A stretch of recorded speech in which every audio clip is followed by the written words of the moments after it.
Mission start!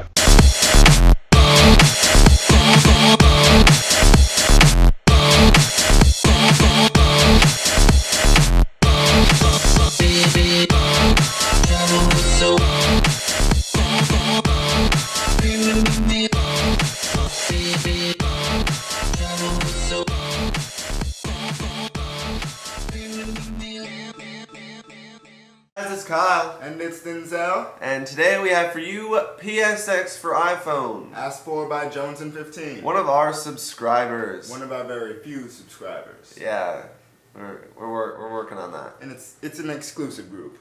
Yeah, exclusive club. That's a good way of looking at it, Denzel. Alright, so to get things started, we're going to go ahead and install or download psx for iPhone. And that is an application that emulates PlayStation 1 games on your iPhone or iPod Touch.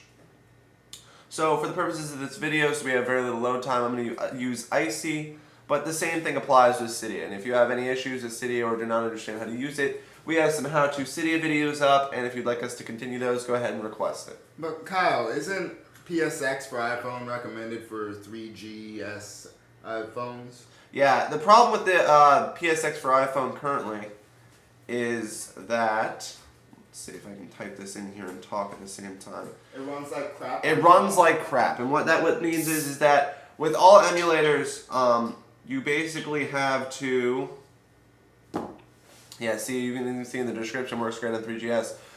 You need to have enough RAM to run the game, and since the iPhone is a mobile platform and basically a phone with some, a little bit of RAM kicked in, it's very hard for it to run a PlayStation 1 game. And so the 3GS has been upgraded and it's 2 times faster than the 3G, and so it will be able to run it a lot smoother. We, with us here, have a second generation iPod Touch, so it will run crappily. Also, we are using a screen streaming program, and so there will be a drop in frame rate no matter where we go. So keep that in mind when viewing the video? Yeah, viewing the video, basically. So let's see if it'll let us install it. I don't know if it will because ZODTTD is pretty weird. Yeah, I don't think it's going to let us install it. Alright, so we have to head over to Cydia, I guess, and then endure the load times. Just so you guys know, there's a reason why it's not working with Icy, and that is because ZODTTD runs most of its packages through a donate and download system. Okay, so what you have to do is you need to, or ideally you would give him or donate him money from like $1 to 15 bucks, and then you'd be able to download the application. But there is a little trick to this, and not a lot of people know it. They just see the $5 at the screen and they get psyched out. But what you can do with this app is you can go into, and we'll go ahead and search for it again in Cydia, and what you can do is you can go in basically and scroll down and set it to donate free, and it's in all caps, and that way we'll be able to get it for free. Just so you guys know, the GPS for iPhone, which emulates Game Boy Advance games, is not donate and download. Yeah, you have to pay for that one. It's lame.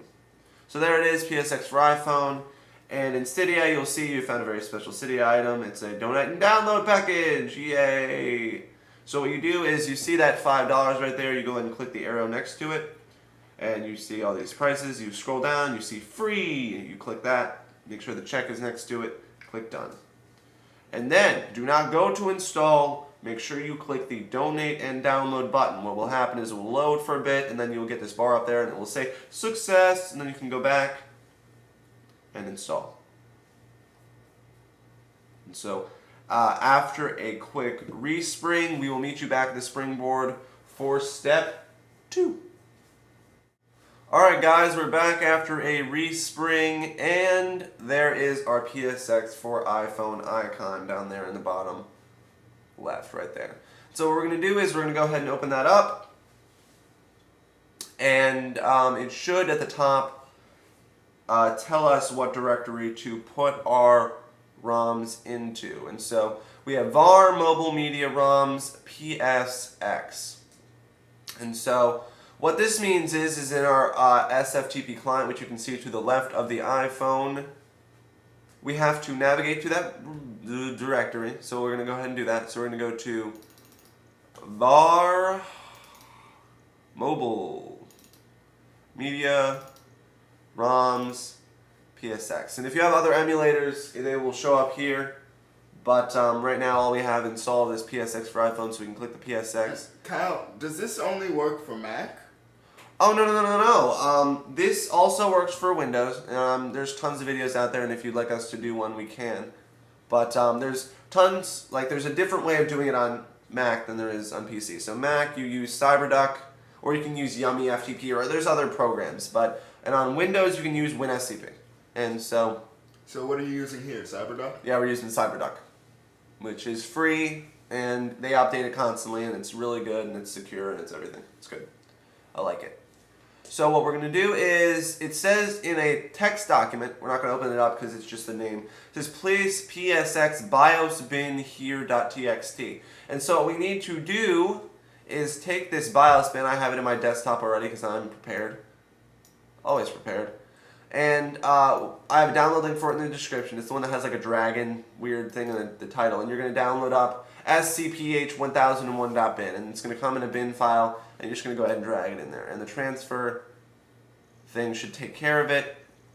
And once this is transferred in, this allows for basically for the games to run. If you didn't have this in there, none of the games would show up.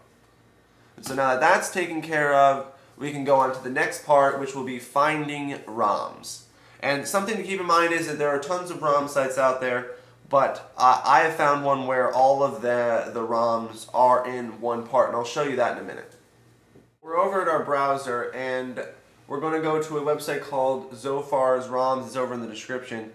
And what's special about this site is that you can go to pretty much any ROM site and pick up PSX ROMs, but they will be in multiple parts, because the problem with PlayStation 1 games is that they're kind of big, and so in order to use free upload clients, they usually make you keep it under 50 megs or megabytes. And since most of these games are in the hundreds of megabytes, they need to be just divided into parts. And so what you would have to do is you'd have to take all the files, download them all, make sure they're in a list, and pull all the files out of them, combine them, and just do tons and tons of stuff that you don't want to do. So what Zofar's ROM does is it gives you them all in one piece, and so what we're going to do is we're going to scroll down, and I've already downloaded over there Mega Man X4. So we're going to go ahead and find that. HJKLM right there. So you just click on that, and yeah, you're good with this page. So you can see it's 381.4 megs, and all you need to do is just download this file, and you'll get this. So let's get out of here, and yeah, so you will find that when you have it, it'll be a RAR file, and so what you do is you open this up using Stuff It Expander if you're on a Mac, or WinRAR if you're on a PC, and you will get this file. And so inside the folder will be a bin and a queue. You need to put both of these in there. I'll repeat this. You need to put both the bin and the queue into the directory. And so you saw earlier that there was a directory in the app or the emulator, and it's private var mobile media ROMs psx. If you guys need a tutorial on OpenSSH, just go ahead and request one. We can do it. And basically just copy these in. It'll take about a half an hour to take care of. And then it should work. Yeah, I think that's all. So we're going to go ahead and show you it working. Probably tell by the time in the top right hand corner that quite a bit of the time it took to get this thing on there. But it started up, and so as you can see, it's running Mega Man 4. Mega Man X4. X4 Extreme. And yeah. So if you have any questions, leave it in the comments, subscribe, message us, and we'll answer you. And I think that's all. Think of anything else, Denzel? Just reminding everybody, it's going to run like crap unless you have an iPhone 3GS. Yeah, so keep that in mind. Yeah. But it will run on the iPod. Run. So if you have a really, really deep burn for some Mega Man X4, then go ahead and... Yeah, go ahead and do this. But, yeah, so this has been Kyle and Denzel from Mission Start. See ya. Hey, what's up, guys? It's Denzel. I'm here to tell you that we have a blog and we have a Twitter, and those links will be in the description if you want to check that out. See ya.